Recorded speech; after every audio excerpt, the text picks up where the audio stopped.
Le président, veuillez vous asseoir.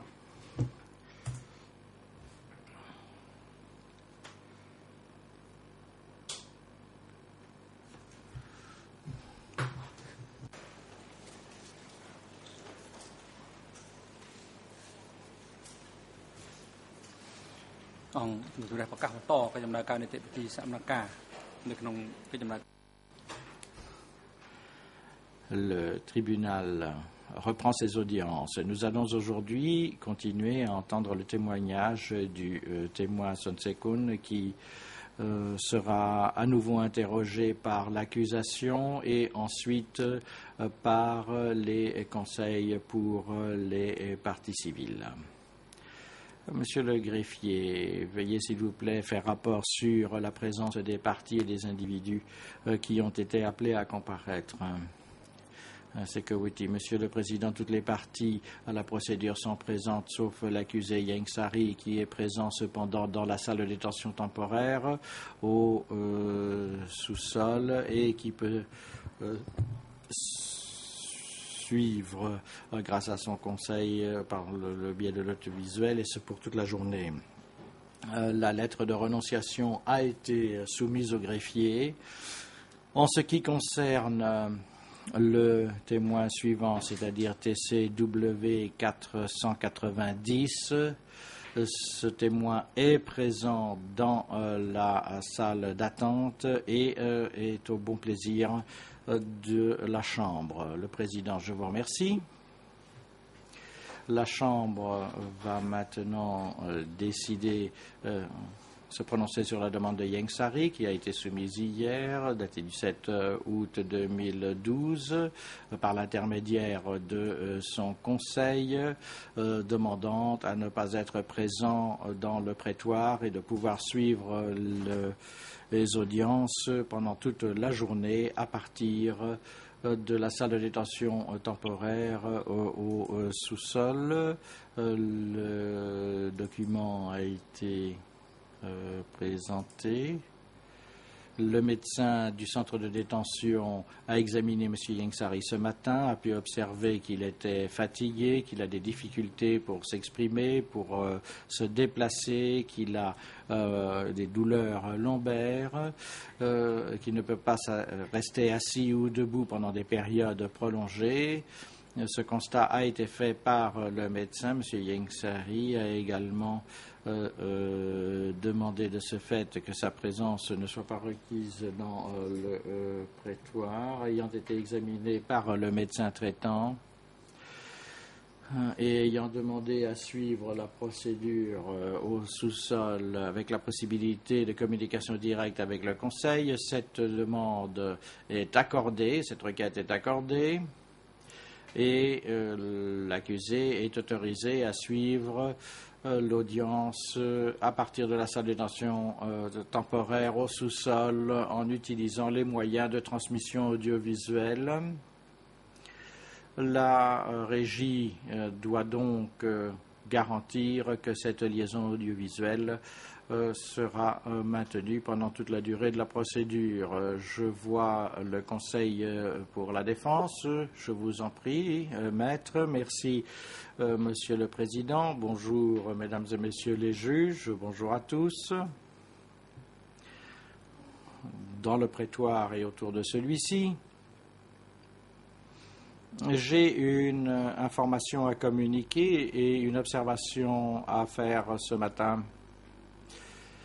Ce matin, nous avons reçu une instruction de M. Ieng Sary concernant des difficultés et son incapacité à suivre les débats pendant la journée d'hier, en particulier au cours de la session de l'après-midi.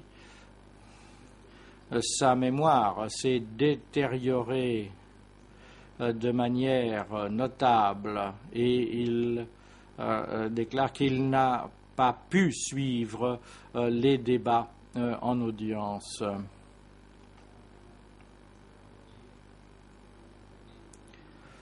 Si ce problème devait continuer. Et si mon client devait me répéter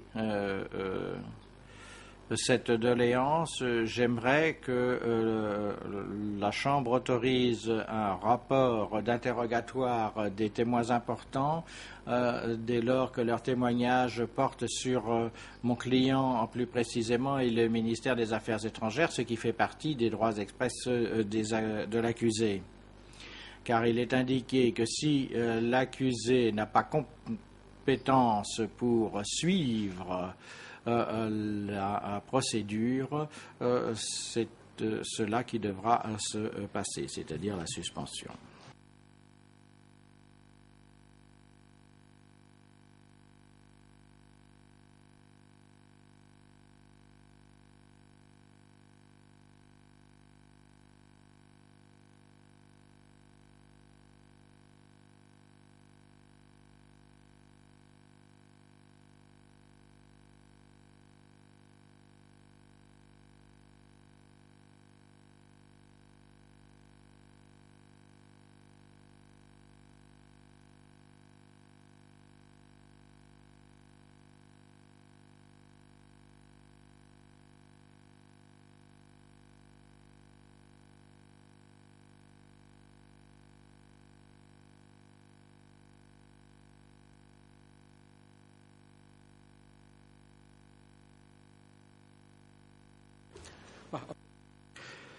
Le Président, je vous remercie. Maître, assurant la défense de Ieng Sary, la Chambre prend note de l'information transmise à celle-ci par votre intermédiaire concernant l'état de votre client.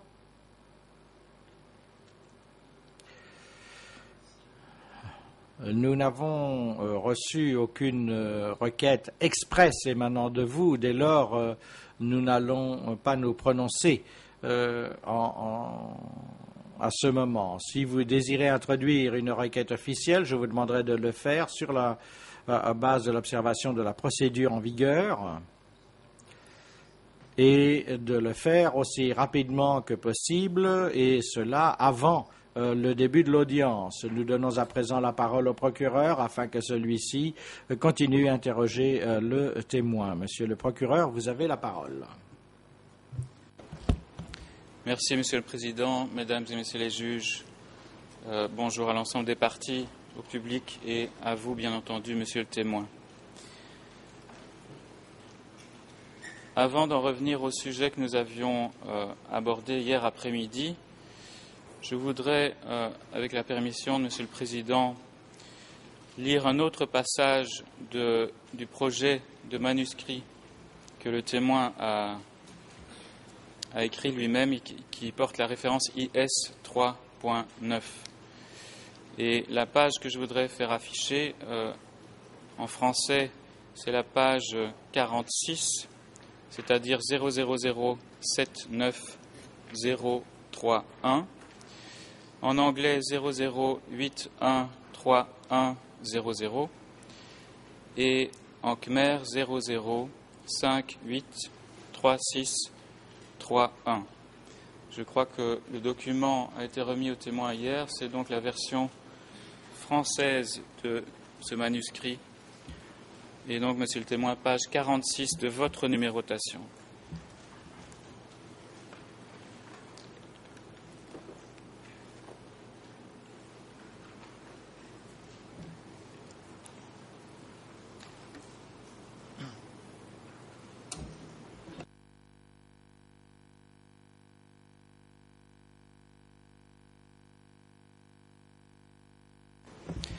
Voilà, alors la citation est la suivante. Je crois que c'est à peu près au milieu de la page, Monsieur le témoin. Vous avez dit ceci: se faire accepter comme membre du parti et se faire bien noter par sa direction pour sa fidélité indéfectible et son dévouement à toute épreuve, tel était le vœu suprême de tous. Le parti représentait un pouvoir tout-puissant. Il était en quelque sorte un nouveau Dieu.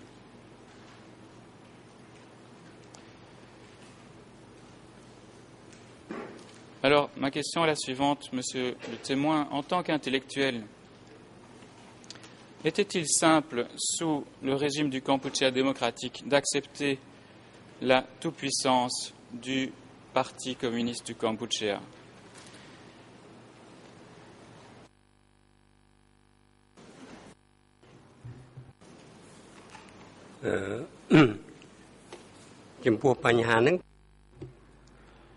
Le témoin. En ce qui concerne cette question, il y a deux aspects au problème. En premier lieu, au niveau de l'aspect intellectuel, le deuxième aspect étant celui du révolutionnaire qui désire devenir un communiste. Alors, quel est l'aspect qui a la priorité? Nous étions tous d'accord à l'époque que le deuxième aspect, c'est-à-dire la volonté de se transformer en communiste, était la priorité qui avait la primauté par rapport à l'aspect intellectuel. Et c'était la façon de penser à l'époque.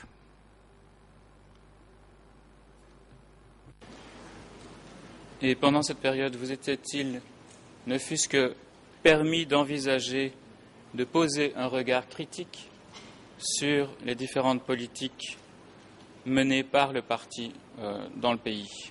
Est-ce que c'était quelque chose que vous pouviez faire?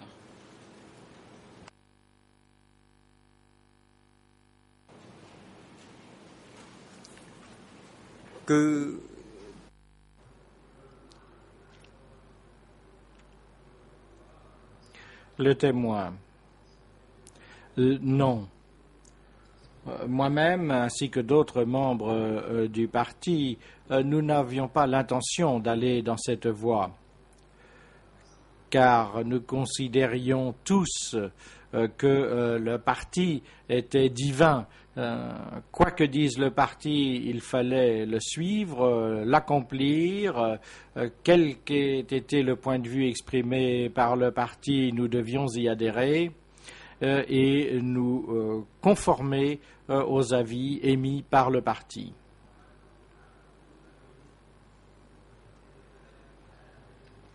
Nous avions fait des études dans des pays occidentaux qui étaient la base de développement du capitalisme et du féodalisme, et nous avons œuvré pour éliminer notre point de vue ancien et absorber le point de vue nouveau. Nous n'étions pas 100% purs, il nous restait toujours quelques résidus de l'ancien point de vue.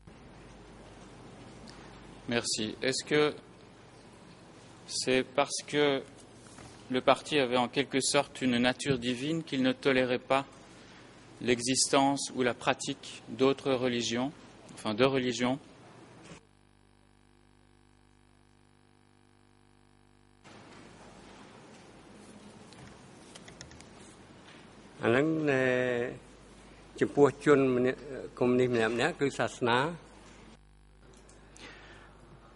Alors, en ce qui concerne le fait d'être communiste, comme Karl Marx l'a dit en fait, la religion est l'opium du peuple. Donc, la religion était considérée comme l'opium dans l'idéologie, ce qui allait à l'encontre de la révolution. Merci, monsieur le témoin. Je vais vous demander de reprendre le même document, mais de tourner les pages et prendre les pages 32 à 33. Donc, en français, ce sont les pages 00, donc 3 fois 0, 7, 9, 0, 1, 7, jusque 1, 8. En khmer, 00, 5, 8, 3, 6, 2, 3. Et en anglais, 00, 8, 1, 3, 0, 9, 3, du même document IS 3.9, qui porte aussi la référence E3/40. Alors, c'est le titre 5 qui s'intitule « La proclamation officielle du Parti communiste du Kampuchéa ». Et je vais lire l'ensemble du passage.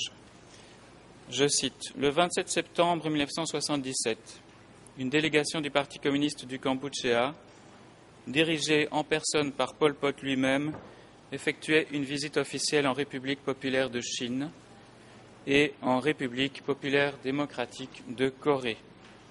Ce fut l'occasion pour la direction du Kampuchéa démocratique de proclamer l'existence officielle du Parti communiste du Kampuchéa, dont le congrès de fondation eut lieu le 30 septembre 1960 à Phnom Penh. » Et vous continuez, c'est cela qui m'intéresse le plus, vous affirmez « 2 jours et 2 nuits d'affilée, tout le personnel du ministère des Affaires étrangères était mobilisé pour sortir et traduire en français et en anglais un document relatif à l'histoire du parti, sous le titre « Proclamation solennelle de l'existence officielle du Parti communiste du Kampuchéa ». Nous avions également rédigé les discours que devait prononcer Pol Pot en Chine et en Corée du Nord. Fin de citation. Et, Monsieur le Président, avec votre autorisation, je voudrais montrer un document à Monsieur le témoin qui reprend ce discours de Pol Pot. Et ce document porte la référence suivante, E3/144. Alors, il n'y a pas de page précise que je voudrais montrer, simplement demander à Monsieur le témoin s'il reconnaît ce document comme étant un de ceux qui a été rédigé par le ministère durant cette période. Je propose aussi de montrer la version française du document, puisque c'est l'original qu'on a au dossier. Et bien entendu de l'afficher la première page à l'écran.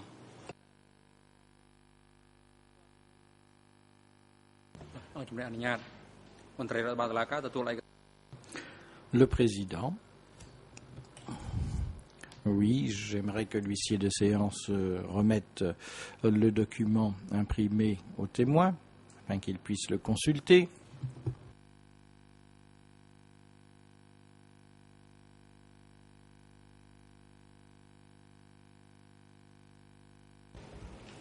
Donc simplement pour lire le titre pour l'assistance, il s'agit de Pol Pot, les grandioses victoires de la révolution du Kampuchéa sous la direction juste et clairvoyante du Parti communiste du Kampuchéa.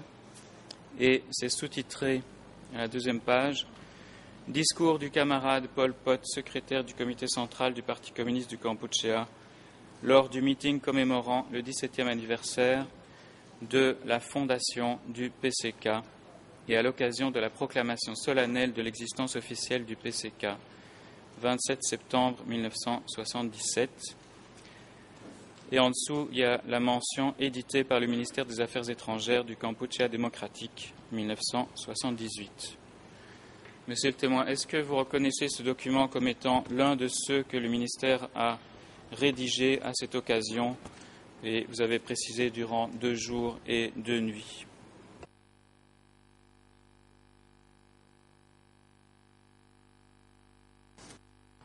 Le témoin.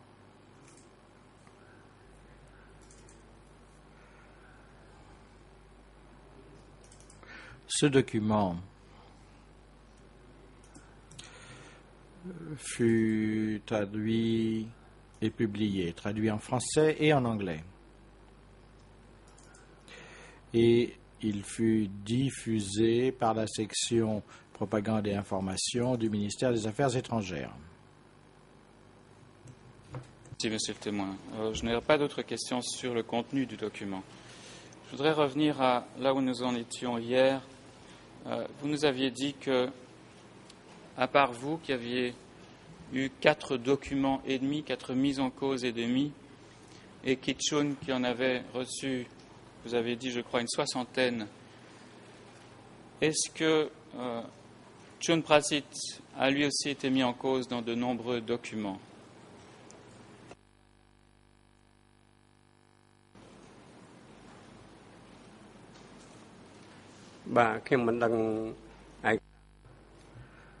Le témoin, je ne suis pas au courant de tous les documents de mise en cause. Cependant, je savais que John Bassett avait été impliqué ou mis en cause en tant qu'agent de la CIA et la section avait l'intention de l'arrêter avec Ketchon.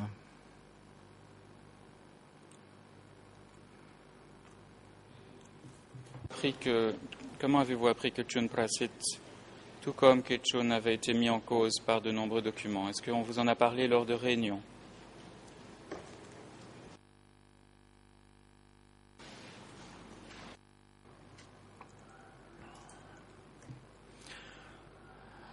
Le témoin. Je l'ai su parce que Yang Sari me l'a dit. Et j'ai appris cela lors de la réunion, lorsqu'il l'a annoncé. Mais je n'ai pas de souvenir de la date exacte de la réunion. Hier, vous avez dit également donc, que les aveux de M. Tochkamdon avaient été lus par M. Yang Sari. Vous avez aussi parlé d'une réunion que vous aviez eue avec lui où vous avez indiqué que vous étiez mis en cause par M. Rossarine. Comment M. Yang Sari obtenait-il les aveux dans lesquels vous étiez mis en cause, ainsi que Tochkamdon, etc. Non, pardon, les aveux notamment de Tochkamdon et d'autres aveux dans lesquels vous étiez mis en cause.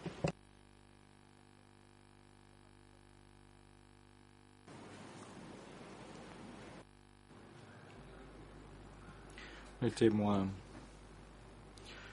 Je ne sais pas, je n'ai pas clairement une connaissance de ces questions. À part les aveux de M. Tochkamdon, quels autres aveux Yang Sari aurait-il lus ou aurait-il mentionné lors de réunions?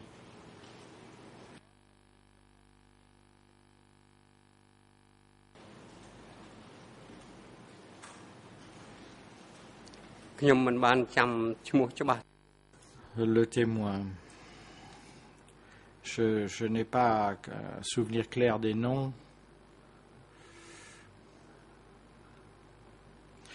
Je me souviens seulement que certains aveux ou confessions avaient été lus par lui et que j'ai noté que l'une de ces confessions portant le nom de Bangkom Sia, qui était médecin. Et le frère cadet de Ponsoy était le rédacteur en chef d'un journal. Je ne sais pas s'il est encore en vie aujourd'hui. Il serait très âgé. Il est originaire de Siem Reap. Pourquoi est-ce que je me souviens de ces aveux? C'est parce que l'écriture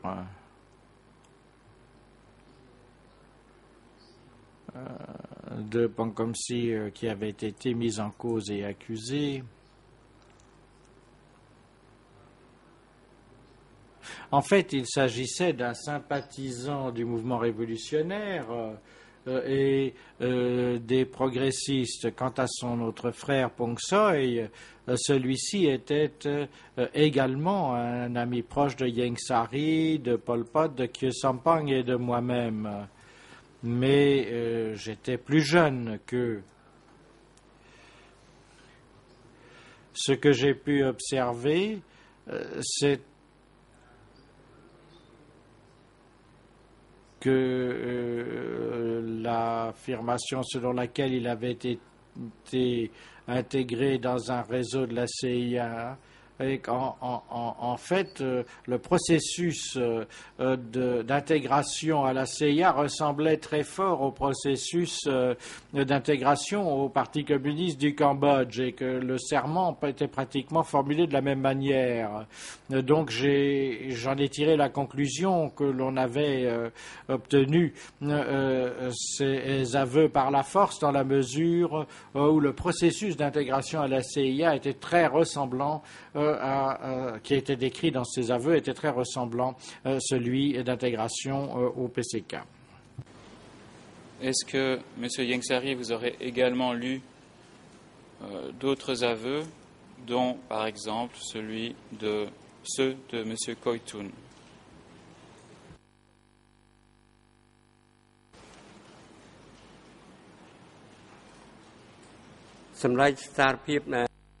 Le témoin.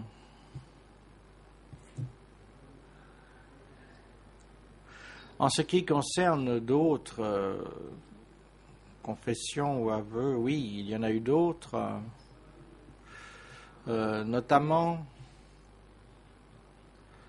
l'épouse d'un cadre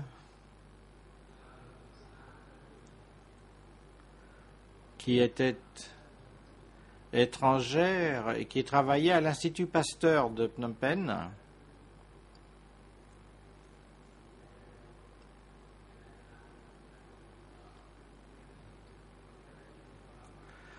Ce document-là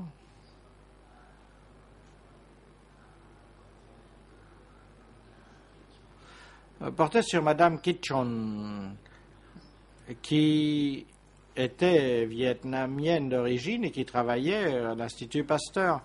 En ce qui concerne les aveux de Koitung, ils n'ont pas été lus à haute voix. Cependant, le matin du 7 janvier 1979,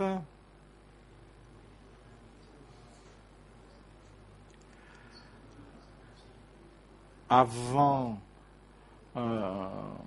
l'entrée des forces vietnamiennes et du Front National, qui était au ministère des Affaires étrangères, a remis les aveux de Koitoun, me les a remis pour que je les garde. Moi, j'étais prêt à quitter le ministère avec mes 10 autres collègues du ministère de la Propagande. Et il m'a remis cette confession, ces aveux. Moi, je ne savais pas s'il s'agissait de l'exemplaire original ou d'une copie. Donc j'ai parcouru cette confession rapidement avant de la détruire au ministère même. À ce moment-là, les forces vietnamiennes et le Front National sont entrés dans Phnom Penh dans la soirée avant de quitter Phnom Penh. J'ai détruit le document. Merci. Je voudrais maintenant vous montrer, en tout cas lire un passage d'une autre de vos auditions. C'est la dernière audition qui porte la référence E3/377 ou D168. Et il s'agit en réalité de la première réponse que vous fournissez dans cette audition à une question des juges d'instruction. Donc c'est assez facile à trouver, c'est normalement à la page 2 en khmer ainsi que dans les autres langues. Monsieur le Président, est-ce que j'ai l'autorisation d'afficher ce document à l'écran et de fournir une copie papier à Monsieur le témoin?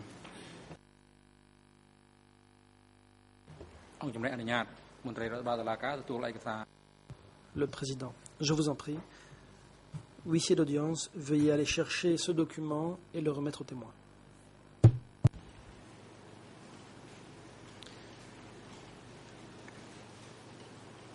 Donc c'est à la page 2, à la première réponse. Vous avez dit donc dans ce procès-verbal, en réponse à la première question, que la situation était tendue au ministère des Affaires étrangères en 1978. Et vous avez poursuivi en disant « Nous avions commencé à entendre parler des disparitions de Koitoun, Ho Nim, Toch Pern il y avait aussi des disparus à l'office du ministère. Par exemple, Madame Sevasi née Chim Samat, responsable du magasin diplomatique, le commerce à la disposition des diplomates. Tout le monde était inquiet. Je me souviens que Saucet, qui provenait de la zone Est, était terrifié. Vous avez déjà parlé, monsieur le témoin, de monsieur Tochpun, le frère aîné de Tochkamden. Quel rôle jouait... Enfin, le rôle, vous l'avez cité dans l'extrait que je viens de lire, mais Madame Sevasi Chum Samat alias Rön, je me souviens bien. Est-ce qu'elle était membre du comité du parti AB1?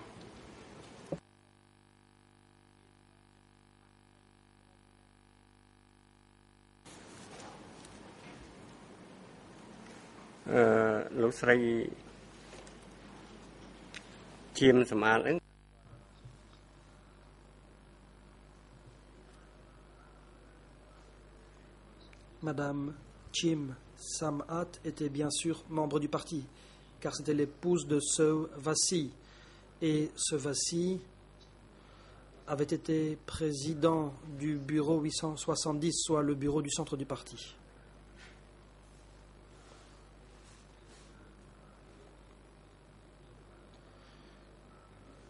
Mais j'ignore si elle avait des responsabilités quelconques au sein du ministère des Affaires étrangères. En tout cas, elle travaillait au sein de la section diplomatique du ministère des Affaires étrangères. Est-ce qu'à votre connaissance à l'époque, Ieng Sary est intervenu en sa faveur, comme il l'a fait pour Kit Chun et Chen Prasit?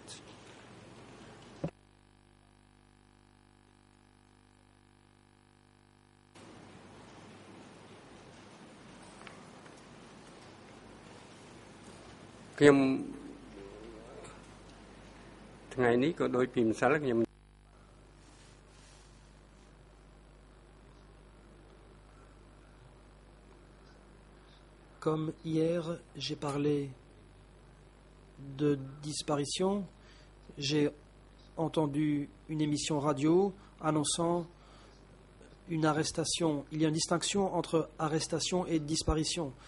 Ce que je savais, c'est qu'il y avait eu disparition, mais je ne savais pas où ces gens étaient partis. Je savais qu'ils avaient disparu, mais ça ne voulait pas dire qu'ils avaient été arrêtés. Hier, j'ai juste dit qu'ils avaient disparu.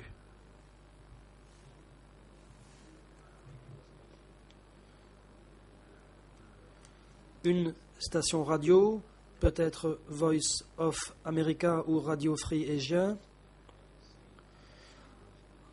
a annoncé que j'avais dit que ces gens avaient été arrêtés. Or, comme je l'ai dit hier, je savais que ces gens avaient disparu et j'ignorais où ces gens avaient été emmenés. Je ne savais pas si ces gens avaient été arrêtés ou bien s'ils avaient simplement été mutés ou transférés ailleurs. Ils ont disparu du ministère des Affaires étrangères et certains ont été transférés au ministère de l'Industrie.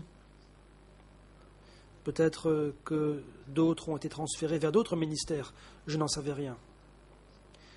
Je tiens à souligner cela. Je ne peux pas affirmer avec certitude que Ieng Sary a défendu ces gens parce que j'ignorais si ces gens avaient fait l'objet d'une arrestation ou bien s'ils avaient simplement disparu pour être transférés ailleurs. Monsieur le Président, je voudrais simplement mentionner au fin de la transcription, quant à Madame Sevasi Chim Samat, alias Rön, que son nom figure sur une liste de prisonniers de S21 qui porte la référence IS 16.47 et qui est intitulée Bureau et ministère du 12 février au 12 mars 1977. Et elle est décrite dans ce document comme membre du comité des affaires étrangères, entré le 17 février 1977 à S21. Monsieur le témoin, si on prend le même procès-verbal d'audition, D168, à la page suivante, je crois que c'est la page 3, en français également à la page 3, et en anglais, je n'ai pas le numéro de la page, mais c'est 00 32 72 44.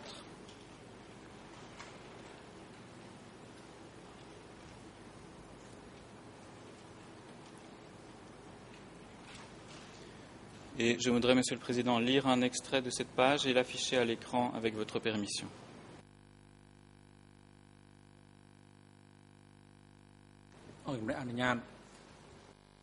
Le Président, je vous en prie.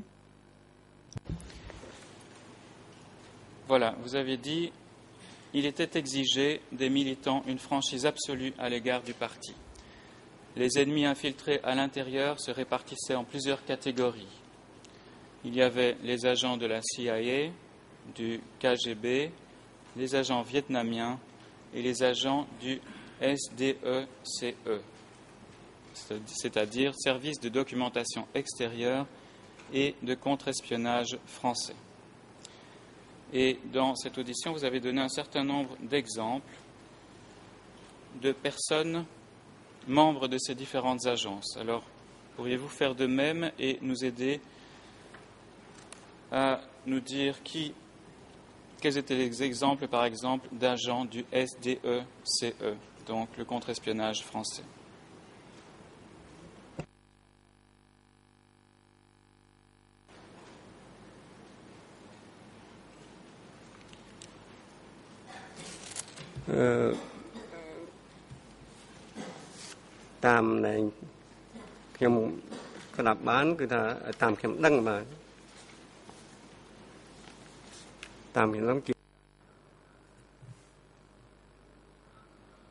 Pour autant que je sache, à cette époque, il s'agissait d'une allégation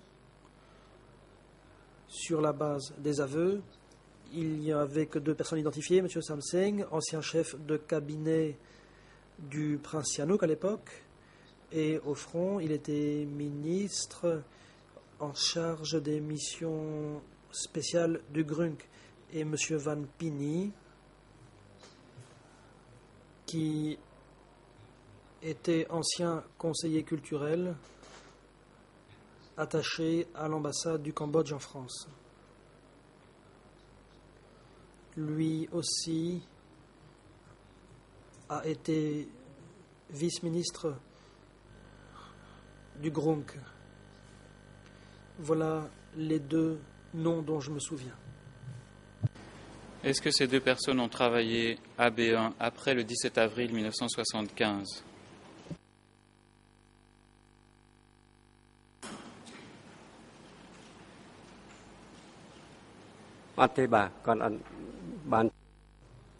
Non.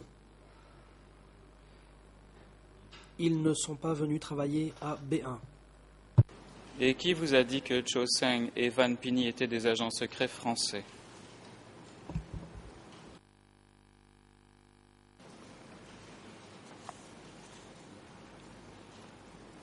Je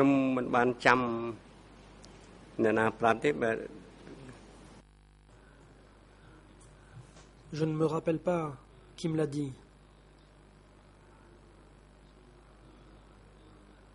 Peut-être l'ai-je appris par des aveux dont je ne me souviens pas non plus de l'auteur.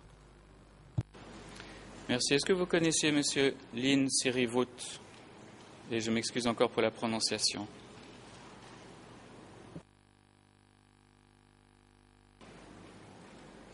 Lin Sirivut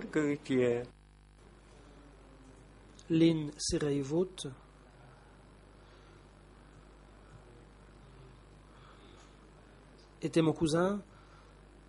Avant de rentrer au Cambodge, il était auprès de l'ambassade du Kampuchea démocratique à Beijing.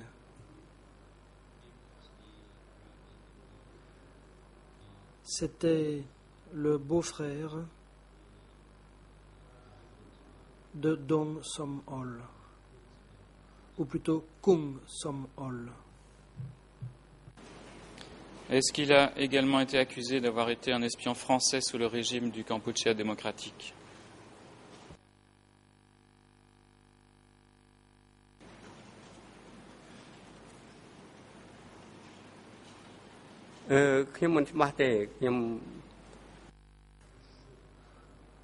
Je n'en suis pas certain.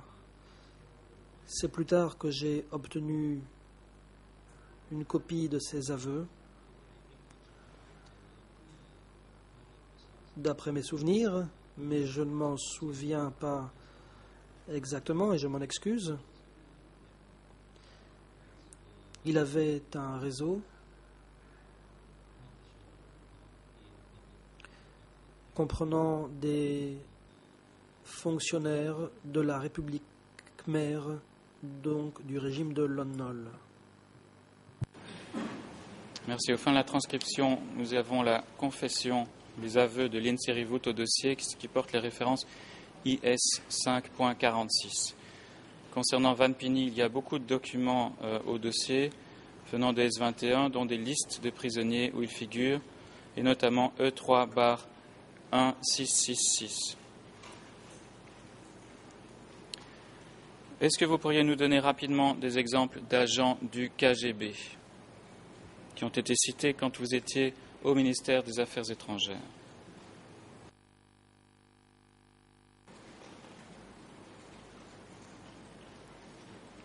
Je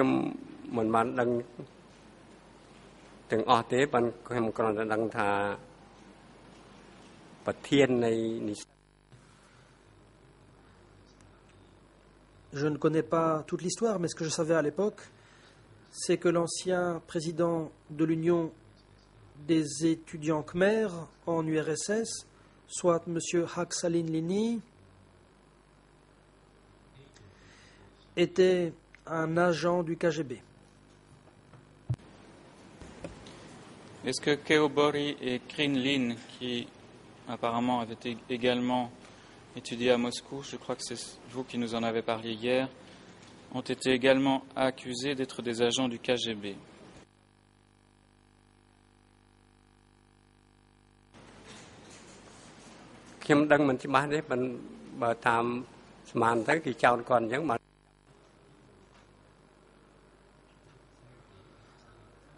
Je n'en suis pas certain, mais il se peut que de telles accusations aient été lancées et que cela aurait conduit à son arrestation. En général, les étudiants partis étudier en Union soviétique étaient accusés d'être des agents du KGB.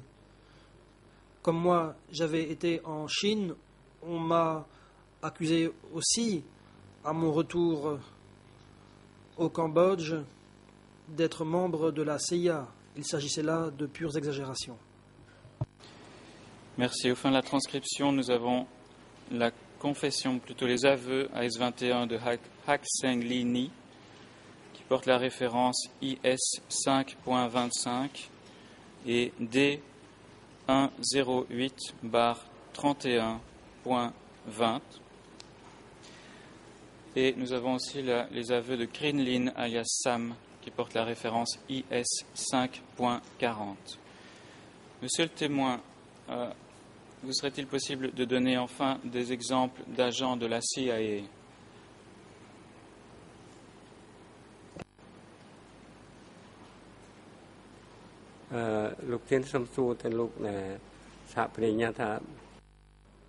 Monsieur le Président, peut-on demander au procureur de poser une question précise au sujet des agents de la CIA? Est-ce que le procureur pourrait préciser sa question? Oui, je me propose peut-être de lire un extrait du procès-verbal que je vous ai remis, monsieur le témoin. Et en français, c'est aux pages 3 et 4. En khmer, c'est la page 0032, 72, 34. Et en anglais, 0032, 72, 44. Et avec votre accord, Monsieur le Président, est-ce qu'on pourrait projeter également cette page à l'écran?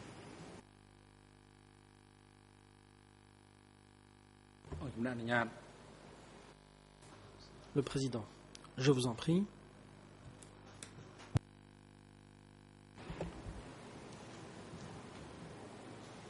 Donc la question portait sur les personnes qui avaient été accusées d'être des agents de la CIA. Et vous avez répondu, je cite, « On peut citer Koitun, Hu Nim, In Sopip, tous les intellectuels, les membres de l'Association générale des étudiants khmer, tous les dirigeants régionaux de la zone nord-ouest, Kay Kim Hut, Kek Pen, Van Pini, etc. On voit que c'est effectivement très vaste, monsieur le témoin, mais pourriez-vous nous dire qui était Kay Kim Hut et quelles étaient ses fonctions?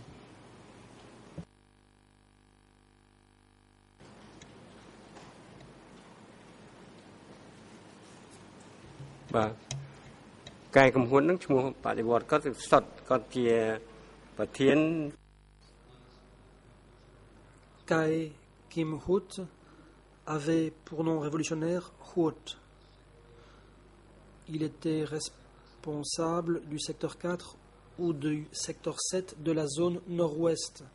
Par la suite, il a été nommé ambassadeur du Kampuchea démocratique en Yougoslavie en 1978. Et a-t-il rejoint son poste d'affectation en 1978?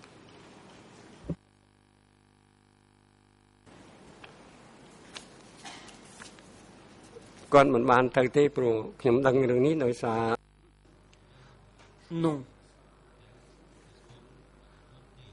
Je l'ai appris parce que la veille de son départ pour la Yougoslavie, l'ambassadeur de Yougoslavie au Cambodge, M. Michael Lampard, a demandé à M. Kay Kim Hut d'aller lui rendre visite. D'après mes souvenirs, à l'époque, M. Yengsari a dit au directeur du bureau du protocole, M. Nikon,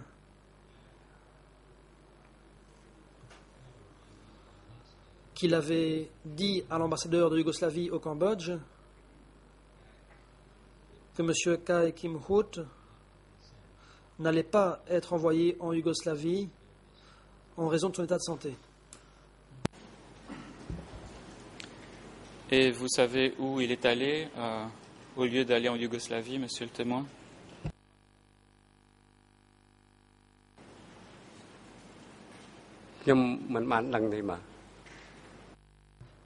Je n'en sais rien. Au fin de la transcription, monsieur le président, nous avons les aveux AS21 de Kay Kim Hut, alias Hut. Au dossier, c'est le numéro qui porte le numéro IS 5.35. Qui était M.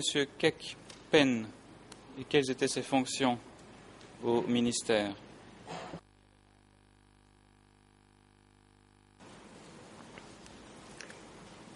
Kek Pen n'est pas venu travailler au bureau du ministère. Mais pour autant que je sache, il était responsable du comité des communications pour le comité des relations Thaïlande-Cambodge. À l'époque, il résidait à Poipet. Bon, il était à Poipet, mais est-ce qu'il dépendait hiérarchiquement du ministère des Affaires étrangères?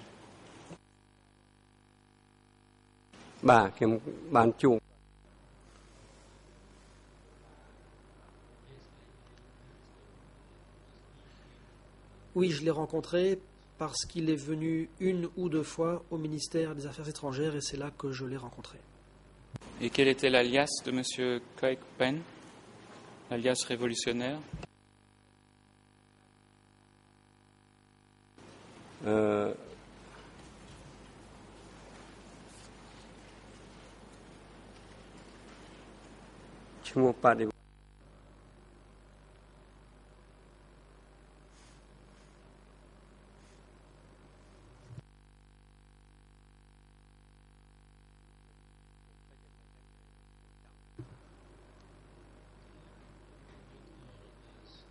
Je ne me rappelle pas son alias révolutionnaire.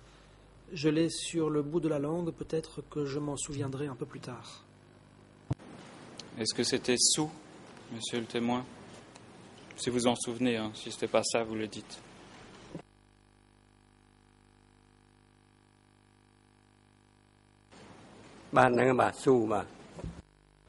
Effectivement, Sou, c'était Sou, son nom révolutionnaire.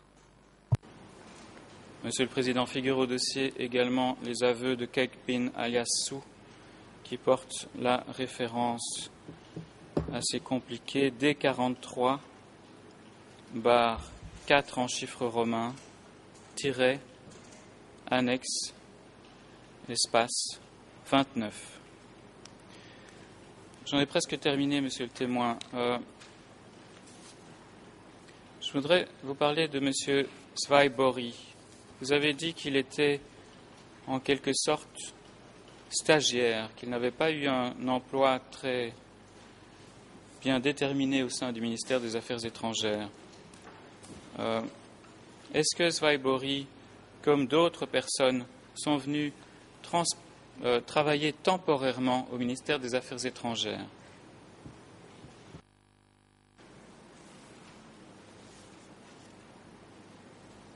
Je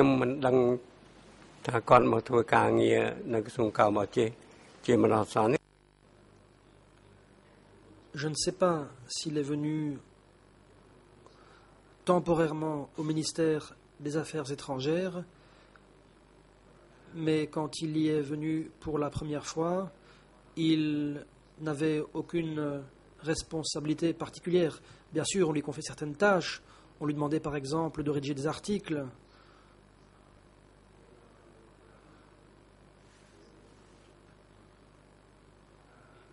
Comme aux autres membres du personnel du bureau. Mais, en gros, il est venu au ministère en observation afin de voir quelle fonction lui assigner, mais il n'est venu que peu de temps au ministère des Affaires étrangères. Est-ce que vous savez ce qui lui est arrivé par la suite, Svaibori?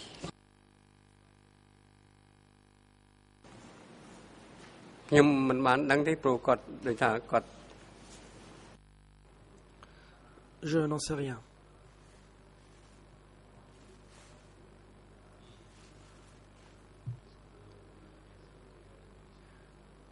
Il n'était plus au ministère des Affaires étrangères sans qu'il y ait d'informations à ce sujet. Monsieur Saringchak et le général Kung Som Hol sont venus temporairement au ministère, après quoi ils ont disparu et je ne sais pas où ils sont allés. Au fin de la transcription, il y a la mention du nom de M. Svaibori dans une liste de prisonniers de S21 qui porte la référence IS 16.139. Il y a également ses aveux, référence IS 5.101. Et dans ces documents d'S21, il est mentionné qu'il était adjoint à la section d'information et de propagande au ministère. Dernier volet de mes questions, est-ce que certains cadres de base, à l'image de Keik Kim-hut, sont venus au ministère pour, ou en tout cas selon ce qu'on leur avait dit, pour devenir diplomates durant le Kampuchea démocratique?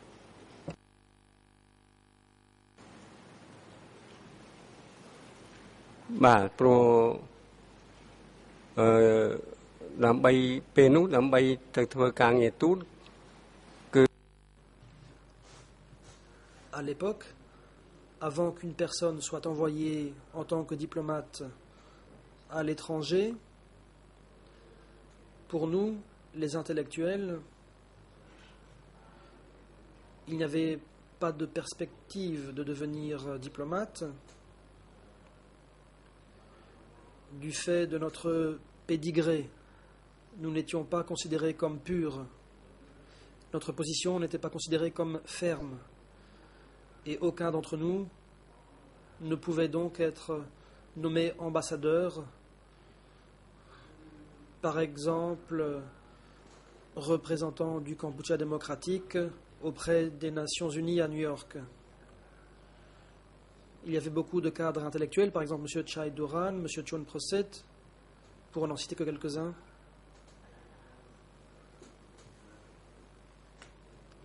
Mais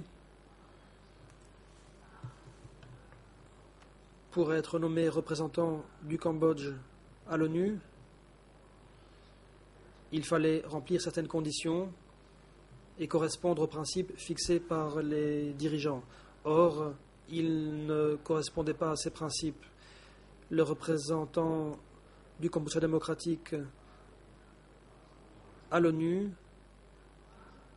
a été nommé plus tard, en 1979, lorsque la situation était mûre, et là, les intellectuels ont été nommés. M. John Prasit a été nommé représentant du Cambodge démocratique à l'ONU.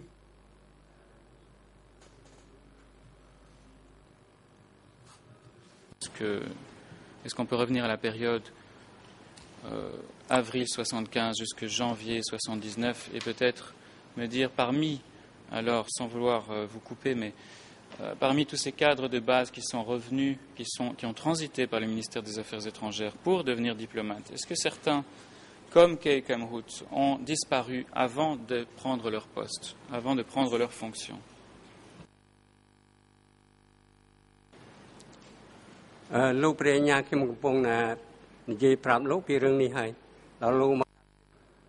Monsieur le procureur,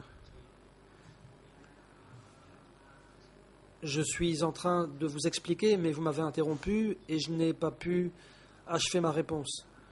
Bien sûr, les cadres qui sont venus travailler au ministère des Affaires étrangères devaient remplir les conditions fixées et correspondre aux principes fixés par le Cambodge démocratique, et ce, avant d'être considérés comme suffisamment compétents pour être envoyés en tant que diplomates à l'étranger. Quand ces gens ont été envoyés au ministère des Affaires étrangères, et comme je l'ai déjà indiqué,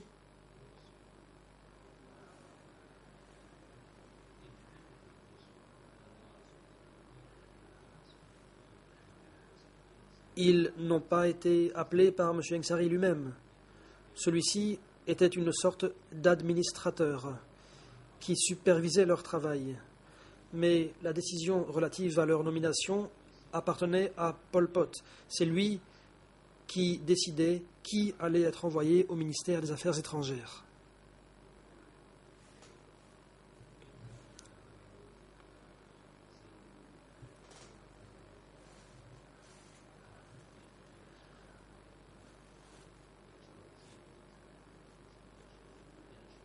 Pour ce qui est de la présentation de l'accréditation où un diplomate est envoyé, par exemple.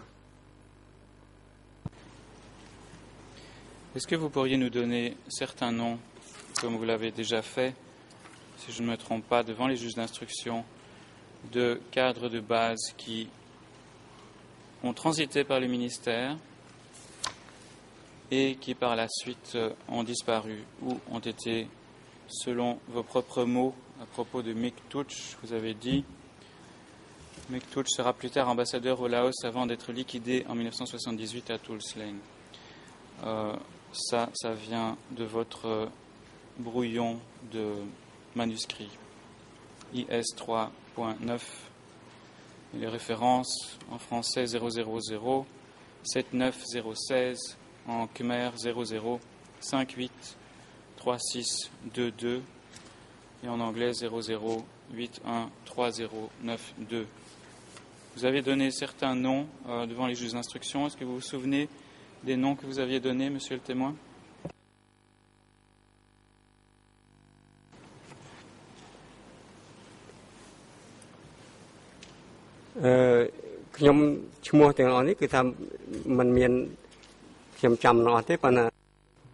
Le témoin, je ne peux pas me souvenir de tous les noms.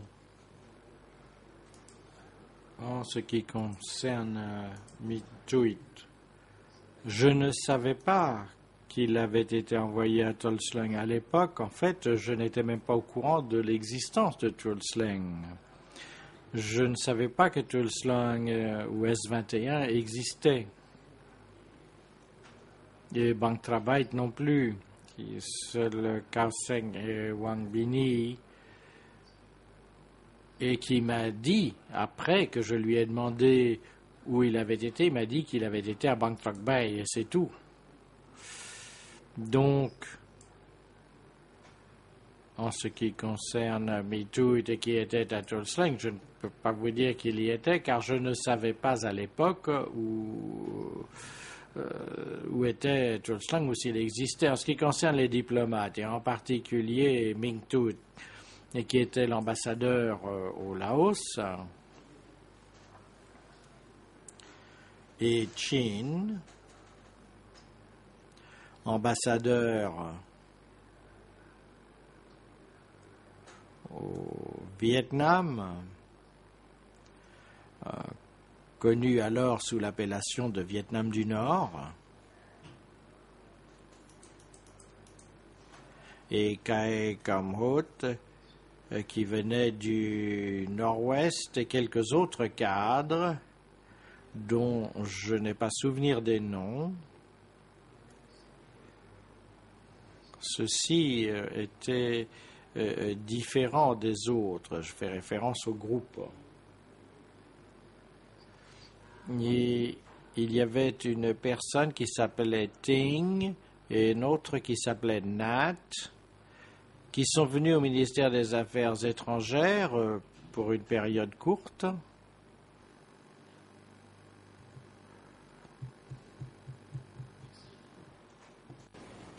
J'en ai presque terminé. Je voudrais simplement, pour les fins de la transcription, mentionner les aveux de Mick Touch alias Kim, qui figurent au dossier sous la cote E3/1547, ainsi que IS 5.59.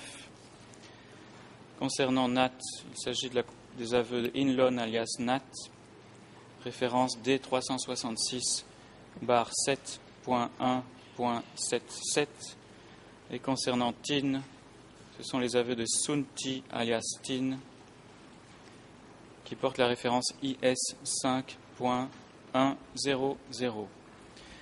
Toute dernière question, monsieur le témoin, avant de céder le relais aux parties civiles. Est-ce que Ieng Sary vous a dit pourquoi il avait accepté que les cadres de base passent par le ministère des Affaires étrangères en attendant qu'ils soient statués sur leur sort? Vous avez dit que c'était une décision de Pol Pot, mais pourquoi Ieng Sary a-t-il accepté que ces gens soient affectés temporairement au ministère des Affaires étrangères?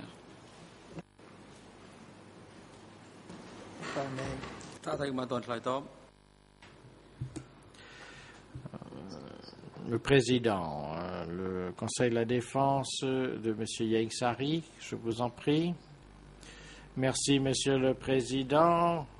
Bonjour à tous. J'essaye de limiter le nombre de mes objections, quoique de nombreuses questions orientées aient été posées. Dans ce cas particulier, un fait sert d'hypothèse qui n'existe pas au niveau de la preuve. Le témoin n'a jamais dit qu'Ieng Sary était d'accord, ni non plus qu'il y avait un choix. Je crois que la manière dont la question est posée suggère la réponse. C'est quelque chose que mon collègue a fait toute la journée d'hier et toute la matinée. Je n'ai rien dit jusqu'à présent parce que nous sommes en présence de juges professionnels, mais il faut que cela cesse. Je vais repartir de plus loin, Monsieur le Président, et demander au témoin comment il sait qu'il s'agissait d'une décision de Pol Pot d'affecter temporairement des cadres de base au ministère des Affaires étrangères en attendant de statuer sur leur sort.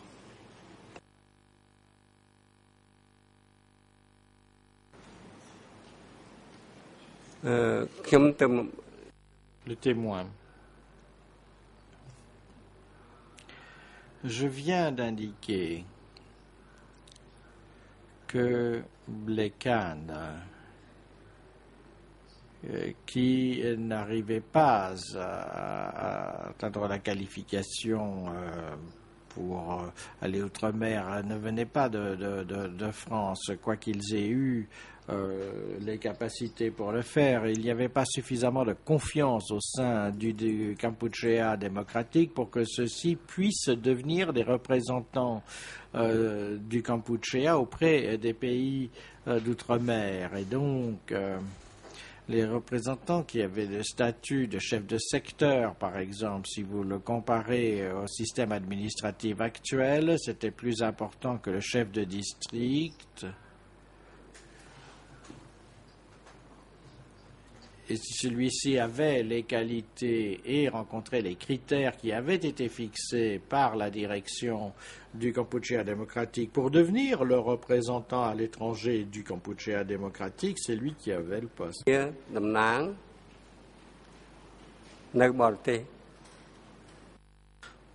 Et donc la sélection pour un représentant du Kampuchea démocratique en poste outre-mer se faisait de cette manière. Et il n'était pas étrange que ceux-ci passent un certain temps au ministère des Affaires étrangères avant de rejoindre leur poste. Et puis, s'ils étaient envoyés ailleurs, qu'ils n'avaient pas été sélectionnés, comme je l'ai dit, il ne s'agissait pas là d'anciens membres du cercle marxiste-léniniste, il s'agissait de cadres de base, et d'après ce que je savais,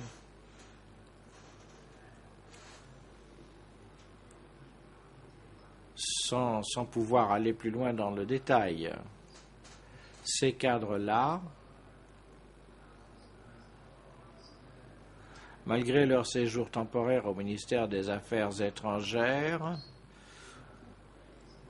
n'avaient pas reçu d'instruction de Ieng Sary. Moi, je savais très clairement que Ieng Sary ne s'était jamais engagé dans le domaine de la formation ou du combat militaire. Ieng Sary lui-même, bien sûr, était notre supérieur à tous. Mais comme je l'ai dit, Khieu Sampang faisait partie du même groupe, mais il était plus âgé que moi, cependant, Ieng Sary, donc sa position était plus solide, et c'est ainsi Khieu Sampang, et c'est ainsi que celui-ci a été nommé chef de l'État. Mais en réalité, nous étions tous dans la même situation, et c'est de cette manière que la direction du Parti communiste était organisée.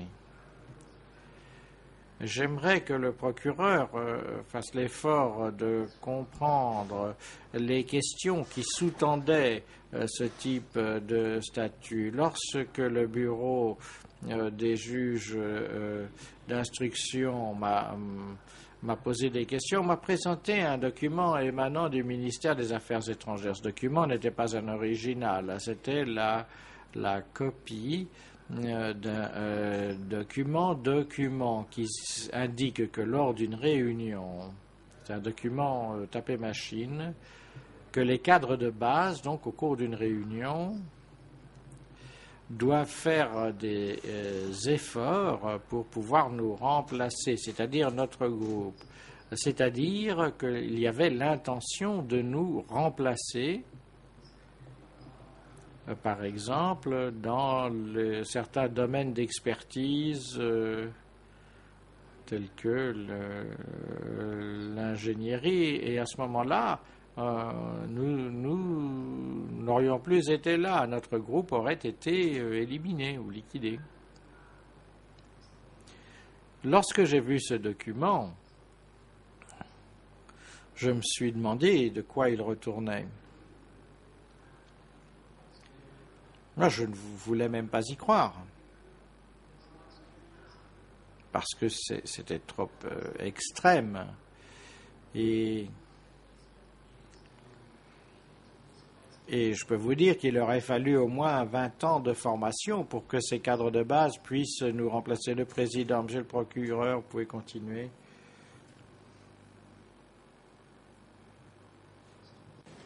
Est-ce une supposition de votre part alors que c'est Pol Pot qui a décidé d'affecter temporairement des cadres de base au ministère des Affaires étrangères? Ou quelles sont vos sources d'information? Qu'est-ce qui vous permet de dire que c'est Pol Pot, par exemple, seul, ou bien dans le cadre du comité permanent qui a pris cette décision?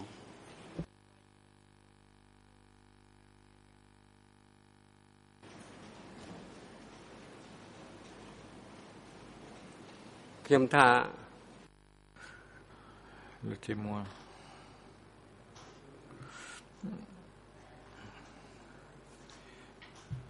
À cette époque, les nominations se faisait, mais rien n'était écrit.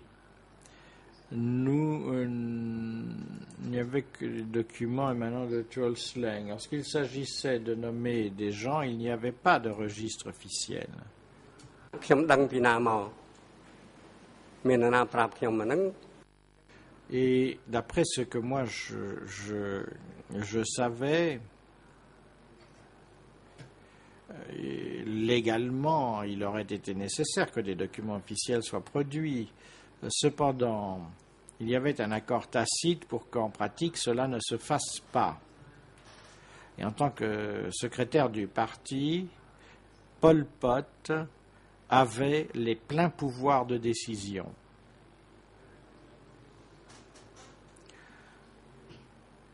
Qu'il en parle aux autres cadres supérieurs ou pas, c'était à lui d'en décider. Je vais vous donner un exemple d'une émission radiodiffusée. Bien entendu, il y avait un président chargé de la radiodiffusion au-dessus de moi, M. Chudren, qui est décédé. Chudren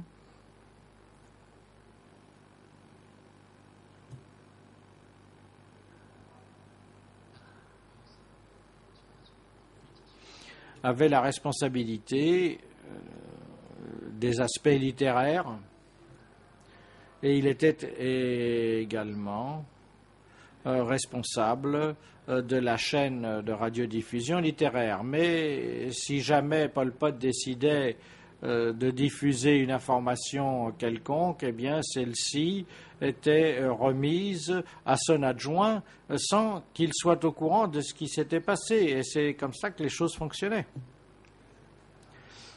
Et en ce qui concerne le ministère des Affaires étrangères, Pol Pot était en mesure de prendre une décision sans que le chef du MAF soit au courant, c'est-à-dire Ieng Sary. En ce qui concerne le comité permanent, ça dépasse le niveau de mes connaissances quant à savoir si Pol Pot consultait les membres du comité permanent lorsqu'il prenait une décision. Moi, je suis resté 2 ans avec Pol Pot et j'ai remarqué que parfois, il prenait des décisions tout seul, sans consultation avec quiconque, ni avec un comité.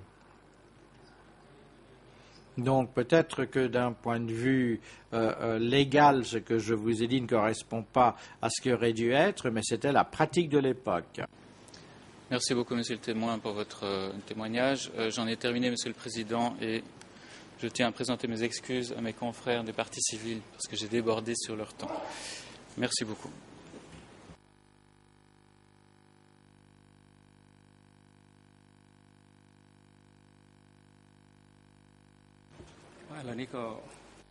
Le président. Eh bien, le moment est venu de lever la séance pour une brève suspension de 20 minutes et nous reviendrons à 11h moins 25. Monsieur l'huissier d'audience, veuillez faire en sorte que le témoin et son avocat puissent sortir du prétoire pendant la pause et reviennent dans ces locaux à 11h moins 25. Merci.